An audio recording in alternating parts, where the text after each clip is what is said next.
também. Alguns de vocês se lembram da Grande Depressão dos anos 30, mas muitos só sabem por ouvir contar. Deixe-me levá-lo agora ao QG da Igreja Adventista do Sétimo Dia para uma história secreta. Uma história tão notável, tão incrível, que deveria dissipar para sempre qualquer ansiedade sobre o futuro. E eu lhe garanto que a história é verdadeira. Os participantes eram meus amigos. W.H. Williams era um bom diretor de finanças. Ele entendia sobre moedas de muitos países.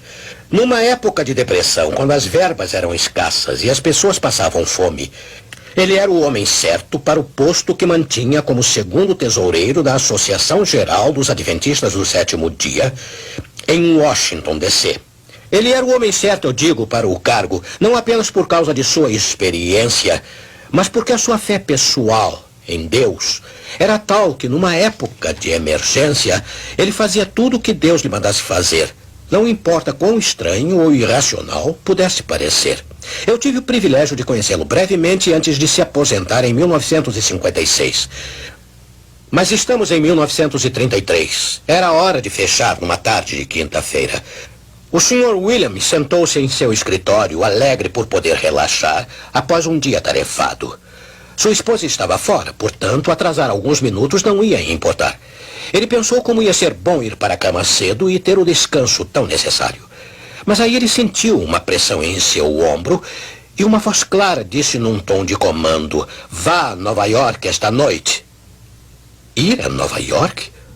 Ora, o pastor Williams era o tesoureiro responsável pelo fluxo do dinheiro denominacional que entrava e saía da Associação Geral, tanto para as divisões no exterior como na América do Norte.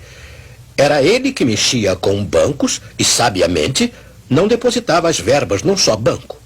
O dinheiro era distribuído entre um banco do centro de Washington, um do outro lado da rua em Tacoma Park e em 2 bancos em Nova York. Ele ia frequentemente a Nova York enfiar por cabo verbas para as divisões no exterior, mas ainda faltavam 10 dias para isso. Ir a Nova York esta noite? Ele se agarrou em sua poltrona e aí inclinou a cabeça. Ele disse: "Senhor, eu não tenho autoridade para operar negócios nesta época. O que vou fazer quando chegar lá?" A pressão continuou. "Vá."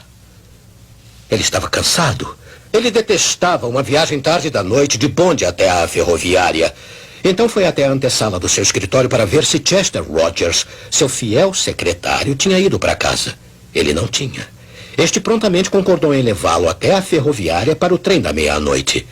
Chester Rogers não fez qualquer pergunta, mas certamente ele tinha razões para ficar curioso sobre o que estava acontecendo, porque o pastor Williams estava fazendo uma viagem não programada até Nova York de noite, 10 dias antes e sem autorização. E havia algo mais estranho. Durante algum tempo, o pastor Williams vinha retirando dinheiro do banco em Tacoma Park, $1.000 de cada vez. Em cada ocasião, ele havia simplesmente pedido a Chester para colocar as 10 notas de $100 num envelope, datá-lo, marcar a quantia e colocá-lo no cofre do escritório. Por que isso tudo? O pastor Williams não poderia dizer a ele, porque também não sabia a razão. Cedo na manhã seguinte, ele chegou a Nova York, ainda sem saber por que estava lá. Mas aí a resposta veio claramente: vá aos 2 bancos e remeta o dinheiro da missão para cada divisão. Ele lembrou a Deus que era muito cedo no mês, mas instruções permaneceram intactas. Quando os bancos abriram naquela sexta-feira de manhã, ele viu-se de frente para o caixa, que geralmente cuidava de seus negócios. Talvez ele perguntasse o porquê de sua vinda tão cedo no mês e tão cedo de manhã. Mas ele nem sequer ergueu os olhos. O pastor Williams deu a ele uma lista das quantias a enviar para cada divisão.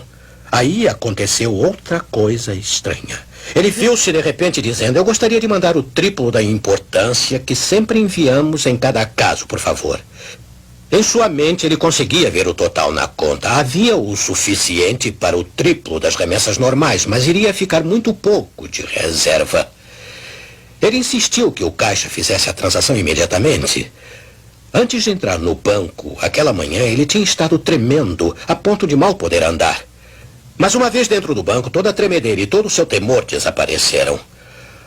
Do lado de fora, novamente, os tremores voltaram. Como ele poderia explicar o que acabara de fazer sem autorização? De novo, ele sentiu a pressão em seu ombro e ouviu as palavras: "Vá ao outro banco e mande as verbas agora." E a voz parecia como se não houvesse tempo a perder. No segundo banco, assim como no primeiro, ele recebeu uma acolhida cordial e a garantia de que a transação seria feita imediatamente. Ele sabia o que fazer em seguida. Telegrafou para cada divisão: "Conserve verbas. Segue carta." Tendo feito isso, ele de repente percebeu que estava completamente exausto. De volta em casa, ele dormiu tranquilamente, acordando tarde na manhã seguinte. O sol brilhava sobre a sua cama. Era 4 de março de 1933, o dia que o novo presidente ia ser empossado, Franklin D. Roosevelt. Ele ficou lá por um momento. Era tão bom relaxar. Aí, através da janela aberta, veio o grito rouco de um jornaleiro: "Extra! Extra! Bancos fechados! Extra! Bancos fechados em todo o país!" O pastor Williams pulou da cama e correu para a porta de pijama, atrás de um jornal. Ele tinha que saber o que tinha acontecido. E lá estava. Uma manchete negra de quase 5 centímetros de altura. Bancos fechados em todo o país. Agora ele sabia. O novo presidente só iria proclamar seu famoso feriado bancário no dia seguinte. Mas na manhã de 4 de março, dia da posse, corretores da Bolsa de Nova York viram Richard Whitney, o diretor da Bolsa, preparando-se para fazer o histórico anúncio. A Bolsa havia fechado não apenas por um dia, mas indefinidamente. O sistema bancário sofreu um colapso. A emergência era total e a nação teria que se ajustar a um mundo sem dinheiro. Milhares de pequenos bancos jamais voltaram a abrir. Foi uma tragédia e muitos daqueles que sobreviveram só abriram depois de 3 meses. E durante aquele período não foi possível enviar dinheiro para fora dos Estados Unidos. Mas todos os missionários no exterior foram assim atendidos durante aqueles 3 meses. E quando os envelopes no cofre do escritório foram contados, havia apenas o suficiente para pagar a folha dos funcionários durante 3 meses. Amigo, haverá outros desastres naturais. Mais incêndios, inundações e tudo mais. E poderá haver uma outra grande depressão. Quem sabe? Mas isso realmente importa com um Deus assim? Ouça essa música.